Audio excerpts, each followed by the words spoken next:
바람이 차가워지는 늦가을, 깊은 산사 마당에는 천년을 묵은 은행나무가 노랗게 물든 잎을 비 오듯 떨구고 있습니다.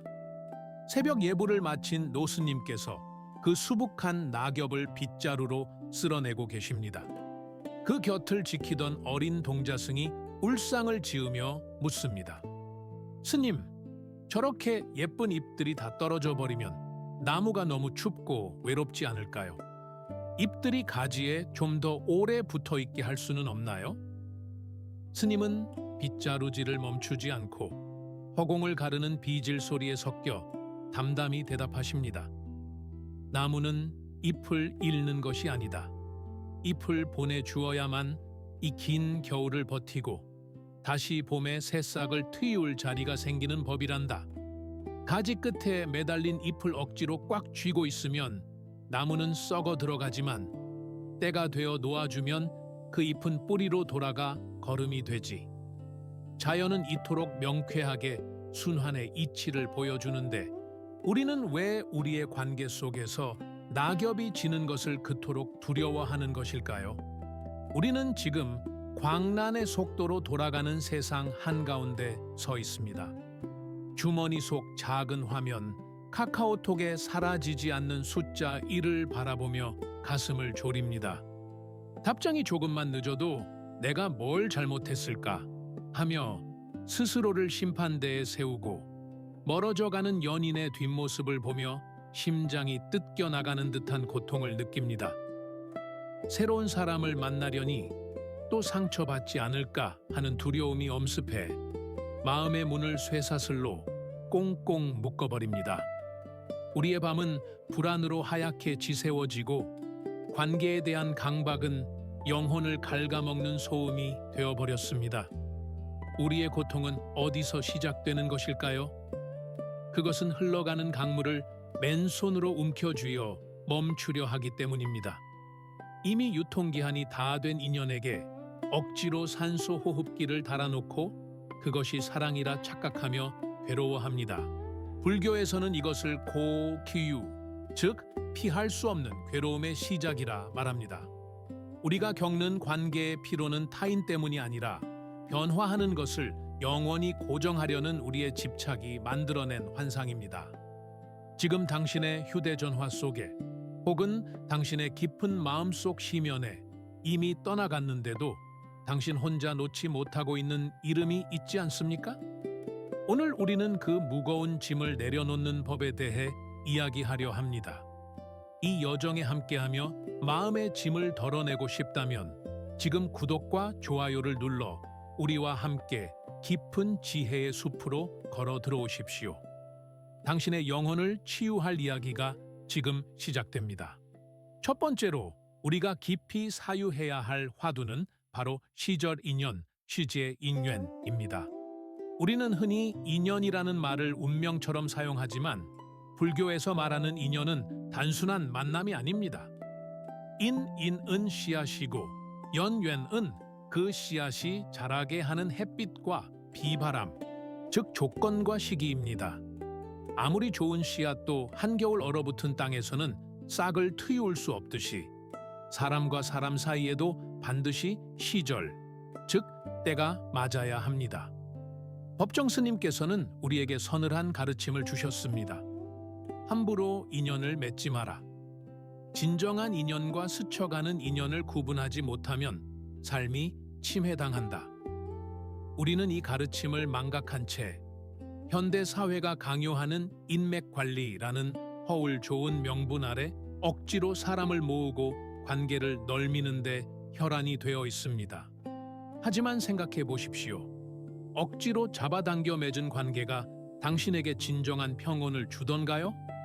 마치 덜 익은 과일을 억지로 따먹으려 할 때의 떫은 맛처럼 준비되지 않은 관계는 탈을 일으킬 뿐입니다. 농부가 가을의 결실을 보기 위해 봄부터 묵묵히 밭을 갈고 씨를 뿌리며 기다리듯 관계 또한 기다림과 숙성의 시간이 필요합니다. 나비가 꽃을 찾아오는 것은 꽃이 나비를 향해 소리치며 호객 행위를 했기 때문이 아닙니다. 그저 꽃이 제 자리에서 향기를 그윽하게 머금고 피어났기 때문입니다. 시절 인연의 지혜는 바로 이것입니다. 밖으로 뛰어다니며 사람을 사냥하듯 찾는 것이 아니라 내 안에 내공을 쌓으며 나의 계절이 오기를 기다리는 침묵의 비옥함입니다. 또한 우리는 계절이 바뀌듯 사람도 변한다는 재행무상, 주싱우창의 진리를 받아들여야 합니다. 대학 시절 밤새워 이야기를 나누던 단짝 친구가 어느 날 낯설게 느껴질 때가 있습니다. 대화는 겉돌고 침묵은 어색해집니다. 우리는 그때 죄책감을 느낍니다. 내가 변한 걸까? 우리가 왜 이렇게 됐을까? 하지만 이것은 누구의 잘못도 아닙니다. 그저 서로의 인생의 계절이 달라졌을 뿐입니다. 당신은 여름을 지나고 있는데 친구는 겨울을 걷고 있을 수 있습니다. 여름에 옷을 입고 겨울을 견딜 수 없듯이 과거의 관계가 현재의 나에게 맞지 않는 것은 너무나 자연스러운 현상입니다.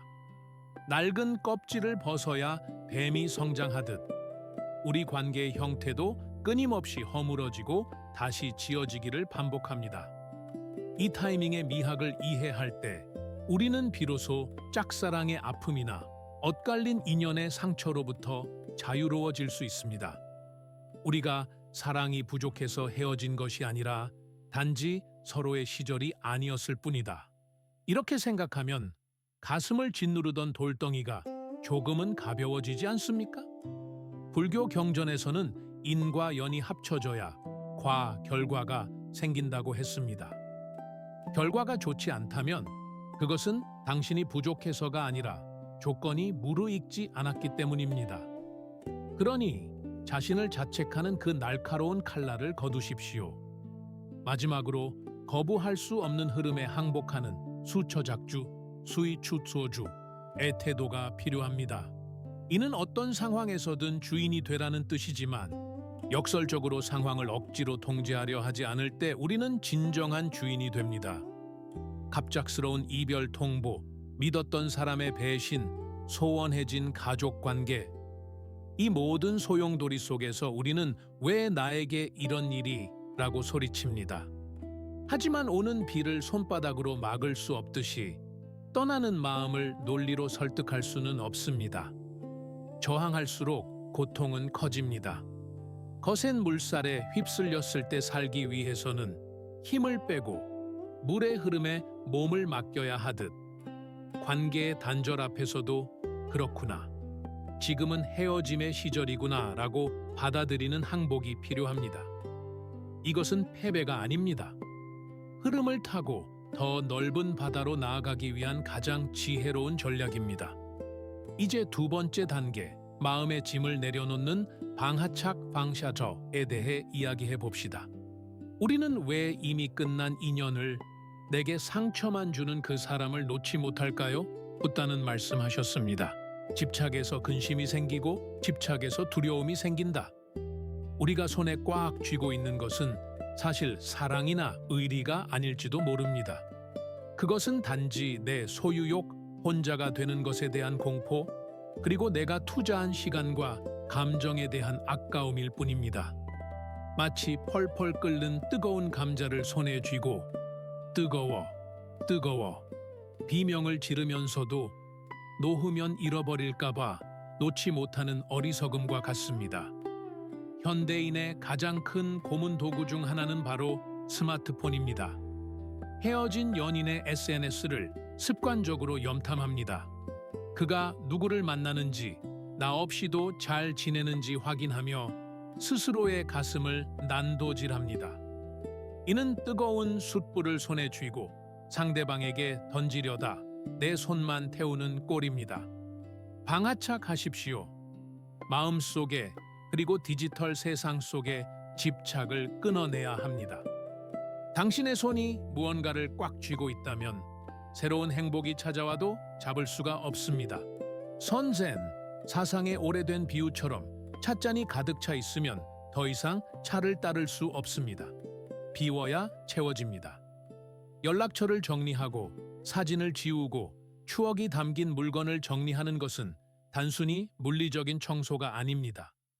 내 영혼의 공간을 확보하는 신성한 의식입니다. 빈손이 되는 것을 두려워하지 마십시오. 빈손이야말로 무한한 가능성을 쥐는 상태입니다. 이별 앞에서도 품격이 필요합니다. 우리는 흔히 떠나는 사람의 등 뒤에 저주를 퍼붓거나 매달리며 구질구질한 마지막을 만듭니다. 하지만 불교의 회자 정리 후이저 딩리, 만난 사람은 반드시 헤어진다는 진리를 기억하십시오. 이별은 실패가 아니라 만남의 완성입니다. 떠나는 사람에게 보내는 가장 아름다운 복수는, 그리고 나를 지키는 가장 강력한 방패는 바로 축복입니다. 마지막 문자의 원망을 담는 대신 마음속으로 조용히 읊조리십시오. 잘 가라. 내 목까지 행복해라. 나도 이제 나만의 길을 가겠다. 이렇게 매듭을 지을 때 그 인연은 흉터가 아닌 추억으로, 독이 아닌 걸음으로 남게 됩니다. 그리고 마침내 홀로 남겨졌을 때 찾아오는 그 정적을 두려워하지 마십시오. 우리는 외로움, loneliness과 고독, solitude를 혼동합니다.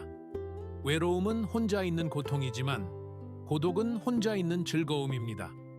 수타니파타의 구절처럼 무소의 뿔처럼 혼자서 가라는 말은 세상을 등지라는 뜻이 아닙니다.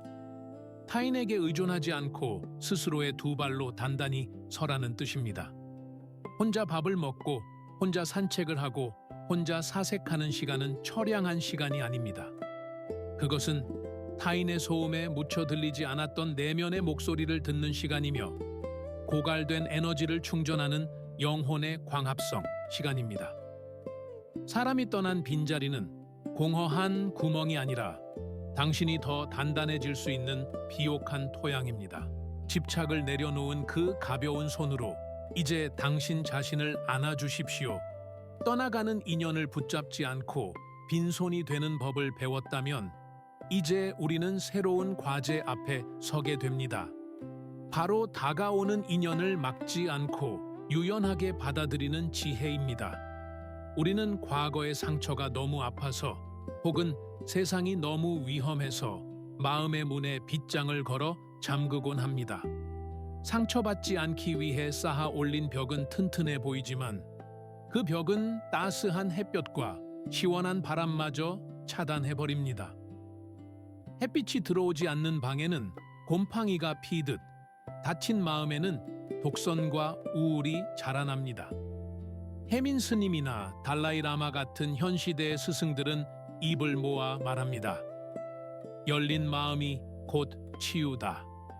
우리는 상처받을까 두려워 미리 방어막을 치고 상대를 경계합니다. 새로 이사 온 이웃이 건네는 떡을 의심하고 새로운 직장 동료의 친절을 계산된 행동이라 단정 짓습니다. 하지만 생각해 보십시오. 봄이 오는데 창문을 닫고 있으면 봄 기운을 느낄 수 없습니다. 오는 사람을 막지 않는다는 것은 무방비 상태로 닫히겠다는 뜻이 아닙니다. 그것은 나의 유연함을 믿는다는 뜻입니다. 태풍이 불 때 뻣뻣한 참나무는 부러지지만 부드러운 갈대는 눕도에 꺾이지 않습니다. 우리도 마음의 근육을 유연하게 키워야 합니다. 네가 나를 찌르면 어떡하지? 라는 공포 대신 네가 어떤 모습으로 오든 나는 유연하게 받아낼 수 있어 라는 자신감이 필요합니다. 새로운 인연을 맞이할 때 가장 경계해야 할 것은 과거의 색안경입니다. 우리는 무의식적으로 새로운 사람에게서 옛사람의 그림자를 찾습니다. 저 말투는 나를 배신했던 전 애인과 비슷해. 저런 눈빛을 가진 사람은 사기꾼이었어. 이것은 불교에서 말하는 정견, 정젠, 즉 있는 그대로 바르게 보는 것을 방해하는 가장 큰 장애물입니다. 지금 내 눈앞에 있는 이 사람은 과거의 그 사람이 아닙니다. 그는 완전히 새로운 우주이며 아직 쓰이지 않은 백지입니다. 당신의 낡은 기억으로 타인을 재단하지 마십시오. 편견이라는 더러운 렌즈를 닦아내고 어린아이가 처음 세상을 보듯 호기심과 순수함으로 상대를 바라볼 때 우리는 비로소 그 사람의 진면목을 발견할 수 있습니다. 또한 관계를 병들게 하는 가장 큰 원인은 기대입니다. 우리는 무언가를 주면 반드시 돌려받기를 기대합니다. 밥을 샀으니 커피는 네가 사야 하고, 내가 생일을 챙겼으니 너도 내 생일을 기억해야 한다는 식의 계산입니다. 이것은 관계가 아니라 거래입니다. 거래는 장사꾼의 영역이지 영혼의 영역이 아닙니다. 금강경에는 무주상보시, 우주샹보시라는 아름다운 가르침이 있습니다. 머무르는 바 없이 마음을 내라, 즉 대가를 바라지 않고 베풀라는 뜻입니다. 기대가 없으면 실망도 없습니다. 그냥 내가 좋아서 베푸는 그 행위 자체에서 기쁨을 찾으십시오. 상대로부터 돌아오는 보답이 아니라 내 마음에서 우러나오는 관대함이 나를 풍요롭게 합니다. 우리는 흔히 인연이라고 하면 평생을 함께할 친구나 배우자만을 떠올립니다. 하지만 불교에서는 옷깃만 스쳐도 500겁의 인연이라 했습니다. 500겁은 억겁의 세월입니다. 오늘 아침 편의점에서 마주친 아르바이트생, 택배를 전해주고 급히 떠나는 기사님, 버스에서 옆자리에 앉은 낯선 사람, 이들 또한 당신의 생이라는 거대한 모자이크를 완성하는 소중한 조각들입니다. 짧게 스쳐가는 인연이라고 함부로 대하지 마십시오. 그 찰나의 순간에 건네는 따뜻한 눈빛과 감사합니다 라는 말 한마디가 누군가의 고단한 하루를 구원하고 당신의 업칼마를 맑게 정화합니다. 오는 사람을 막지 않는다는 것은 거창한 것이 아닙니다. 내 삶에 들어오는 모든 존재를 귀한 손님처럼 환대하는 그 마음 씀씀이입니다. 우리가 이렇게 마음을 열고 인연을 받아들이기 시작하면 놀라운 진실을 마주하게 됩니다. 바로 타인은 나를 비추는 거울이라는 사실입니다. 이것이 네 번째 주제, 관계의 거울입니다. 우리는 자주 불평합니다. 왜 내 주변에는 이기적인 사람들만 있을까? 왜 나는 항상 나쁜 남자, 여자만 만날까? 유식학 웨이시쉐에서는 일체 유심조, 모든 것은 마음이 지어낸다고 가르칩니다. 양자역학의 공명현상처럼 우리는 자신의 주파수와 맞는 사람을 끌어당깁니다. 내가 부정적이고 의심이 많으면 매사에 불평하는 사람들이 모여들고, 내가 밝고 감사하면 긍정적인 에너지를 가진 사람들이 자석처럼 달라붙습니다. 끼리끼리 만난다는 말은 단순한 속담이 아니라 우주의 법칙입니다. 그러니 좋은 사람을 찾아 헤매는 수고를 멈추십시오. 대신 그 시간에 운동을 하고 책을 읽고 명상을 하여 당신의 파동을 높이십시오. 당신이 향기로운 꽃이 되면 똥파리가 아닌 나비와 벌이 날아올 것입니다. 때로는 도저히 용서할 수 없는 나를 괴롭히는 악연을 만나기도 합니다. 직장의 폭군 같은 상사, 사사건건 시비를 거는 친척, 배신한 친구, 이들은 왜 내 삶에 나타난 것일까요? 붓댁에는 제바달다라는 사촌이 있었습니다. 그는 평생 붓다를 시기하고 심지어 죽이려 했지만 붓다는 그조차도 나의 인내와 자비를 시험하고 완성시켜주는 스승이라 칭했습니다. 이를 역행보살이라 합니다. 나를 힘들게 하는 사람은 내게 나는 저렇게 말하지 말아야지, 나는 저렇게 행동하지 말아야지를 뼈저리게 가르쳐주는 반명요사의 스승입니다. 그들이 주는 모욕을 독이 아닌 약으로 삼으십시오. 그들을 미워하는데 에너지를 쓰지 말고 그들을 통해 나를 다듬는 데 집중하십시오. 건강한 관계는 서로에게 기생하는 것이 아닙니다. 우리는 한자 사람인 렌자가 서로 기대어 있는 모습이라 배웠지만 진정한 관계는 나무, 목, 무 두 개가 모인 수풀, 림, 린과 같아야 합니다. 법구경의 말씀처럼 사랑하는 사람을 가지지 마라, 미워하는 사람도 가지지 마라는 것은 감정을 없애라는 것이 아니라 집착적 소유를 경계하라는 뜻입니다. 서로의 뿌리가 엉켜 질식하게 만드는 것이 아니라 각자의 뿌리로 대지에 굳건히 서서 가지와 잎으로 서로를 어루만져주는 관계. 주말마다 애인이나 친구에게 놀아달라고 매달리며 자신의 빈 시간을 타인으로 채우려 하지 마십시오. 나만의 취미, 나만의 사색, 나만의 세계가 단단할 때 우리는 비로소 타인과 건강하게 공존할 수 있습니다. 마지막으로 관계의 거울을 흐리게 만드는 가장 치명적인 습관, 비교에 대해 이야기해야 합니다. 스마트폰을 켜면 타인의 삶은 화려한 축제 같습니다. 친구들의 행복한 모임, 연인과의 여행 사진을 보며 우리는 초라함을 느낍니다. 저들은 저렇게 행복한데 나는 왜 이 모양일까? 비교는 지옥으로 가는 가장 빠른 지름길입니다. 선승들은 말합니다. 매화는 매화의 시절에 피고 국화는 국화의 시절에 핀다. 봄에 피지 않았다고 국화를 탓하는 사람은 없습니다. 타인의 하이라이트 장면과 나의 비하인드 장면을 비교하지 마십시오. 질투심이 불길처럼 올라올 때 조용히 스마트폰의 화면을 끄십시오. 그리고 창밖을 보십시오. 저마다의 속도로 움직이는 구름과 저마다의 때에 흔들리는 나무잎을 보십시오. 당신은 늦지 않았습니다. 당신은 당신의 속도로, 당신의 궤도를 돌고 있을 뿐입니다. 타인이라는 거울을 통해 나를 보도해 그 거울 속에 갇히지는 마십시오. 거울 밖에 진짜 당신은 그 어떤 비교보다 고귀한 존재입니다. 이제 우리는 인과응보의 법칙, 즉 카르마 업 카르마의 밭으로 걸어 들어갑니다. 다섯 번째 주제는 바로 우리가 뿌린 씨앗과 거두는 열매에 관한 이야기입니다. 세상에 우연은 없습니다. 콩 심은 데 콩이 나고 팥 심은 데 팥이 난다는 속담은 단순한 농사의 법칙이 아니라 우주를 관통하는 인과의 법칙입니다.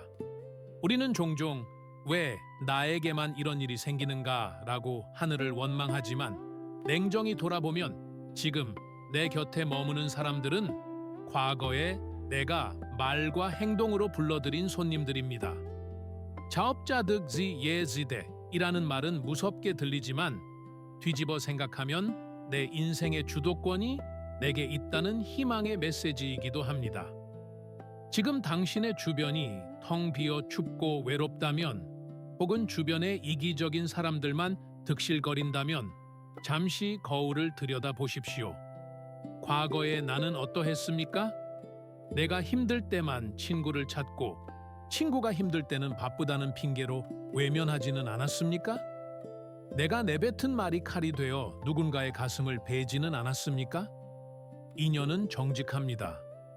내가 베푼 친절은 돌고 돌아 반드시 내게로 돌아오고 내가 준 상처 또한 돌고 돌아 내 등 뒤에 꽂힙니다.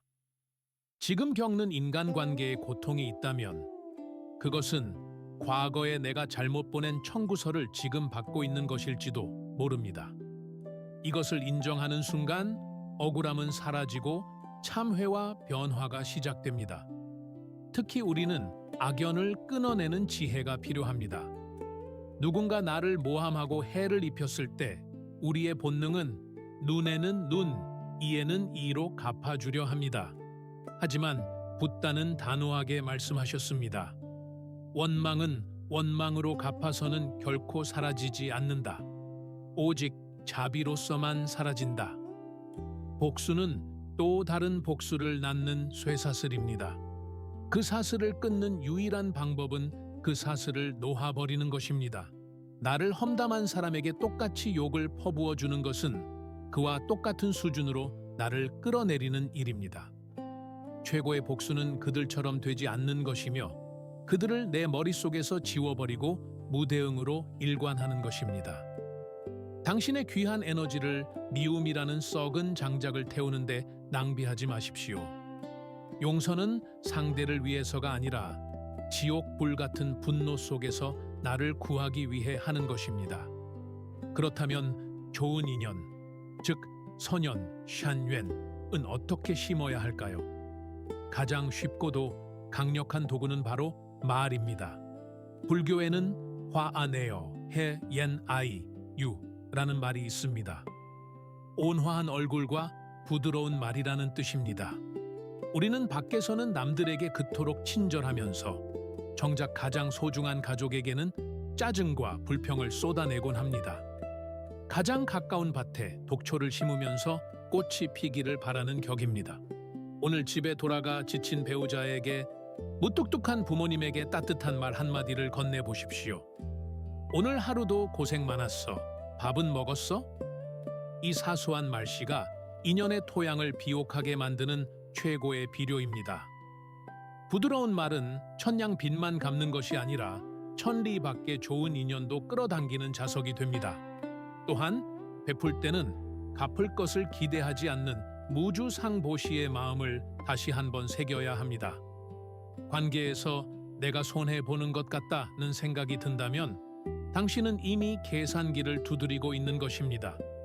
축의금을 낼 때 나중에 내 결혼식에 이만큼 오겠지라고 생각하지 마십시오. 밥을 살 때 다음엔 네가 사겠지라고 기록하지 마십시오. 금강경의 가르침처럼 머무르는 바 없이 마음을 내십시오. 그냥 너의 기쁜 날을 축하해주고 싶어서, 그냥 너에게 따뜻한 밥 한 끼 먹이고 싶어서 라는 순수한 마음으로 행하십시오. 보상을 바라는 마음이 없으면 서운함도 자리 잡을 곳이 없습니다. 그리고 역설적이게도 아무것도 바라지 않고 던진 그 순수한 마음이 훗날 가장 크고 아름다운 열매가 되어 당신의 삶을 구원할 것입니다. 이제 마지막 6번째 주제, 관계를 오래 지속시키는 비결인 중도, 종다오의 지혜로 나아갑니다. 우리는 관계에서 너무 뜨겁거나 너무 차가워서 실패합니다. 불교의 중도는 양극단에 치우치지 않는 평정심을 의미합니다. 인간관계에서도 불각은 불가원, 부커진, 부커윤, 너무 가깝지도 않고 너무 멀지도 않은 적당한 거리가 필요합니다. 추운 겨울날 고슴도치들이 서로의 온기를 나누려 모여들지만 너무 가까이 가면 서로의 가시에 찔리고 너무 멀어지면 얼어 죽습니다. 우리도 마찬가지입니다. 아무리 친한 친구, 사랑하는 연인, 피를 나눈 가족이라도 서로 침범해서는 안 되는 영혼의 성역이 있습니다. 친밀함을 핑계로 무례하게 선을 넘지 마십시오. 우리 사이에 비밀이 어디 있어? 라며 상대의 모든 것을 캐내려 하지 마십시오. 약간의 서늘한 거리가 오히려 관계의 온도를 오래 유지해주는 단열재가 됩니다. 또한 관계의 악보에서 쉼표를 허용해야 합니다. 우리는 침묵을 견디지 못합니다. 대화가 끊기면 불안해하며 쓸데없는 말을 늘어놓거나 스마트폰을 만지작거립니다. 하지만 진정한 인연은 말 없는 순간에도 편안한 사이입니다. 무건수행을 하는 스님들은 말 한마디 없어도 서로의 깊은 유대감을 느낍니다. 대화의 공백을 두려워하지 마십시오. 억지로 화제를 찾아내려 애쓰지 말고 그저 함께 있는 그 공간의 공기를 음미하며 차분히 미소 지으십시오. 침묵은 단절이 아니라 마음과 마음이 언어라는 거추장스러운 다리를 건너지 않고 직접 만나는 시간입니다. 중도의 또 다른 얼굴은 지금 이 순간의 유일함을 아는 것입니다. 일본 다도에서 유래했지만 선불교의 정신을 담고 있는 일기일회 이치 이코이라는 말이 있습니다. 평생 단 한 번뿐인 만남이라는 뜻입니다. 우리는 가족이나 친구를 매일 보기에 내일 또 볼 수 있을 거라 착각합니다. 그래서 건성으로 대답하고 밥을 먹으면서도 TV를 봅니다. 하지만 어쩌면 오늘 이 식사가 어머니와 함께하는 마지막 식사일 수도 있습니다. 오늘 친구와 마시는 이 차 한 잔이 생애 마지막 찻잔일 수도 있습니다. 모든 만남을 생애 마지막인 것처럼 대하십시오. 그러면 상대의 눈빛 하나, 목소리의 떨림 하나가 사무치게 소중해질 것입니다. 영원한 것은 없다는 사실을 슬퍼하는 것이 아니라 그렇기에 더욱 절박하게 사랑하는 것, 이것이 중도의 열정입니다. 마지막으로 흐르는 물처럼 사십시오. 도가의 상선약수와 불교의 유연함은 통합니다. 물은 네모난 그릇에 담기면 네모가 되고 둥근 그릇에 담기면 둥글게 됩니다. 바위를 만나면 다투지 않고 휘감아 돌아가고 웅덩이를 만나면 다 채운 후에야 흘러갑니다. 내 고집, 내 방식, 내 옳음만을 주장하면 관계는 부러집니다. 상대방의 의견에 그럴 수도 있겠구나 라고 물처럼 맞춰주십시오. 그것은 줏대가 없는 것이 아니라 무엇이든 품을 수 있는 바다 같은 넓음입니다. 이제 긴 여정을 마무리할 시간입니다.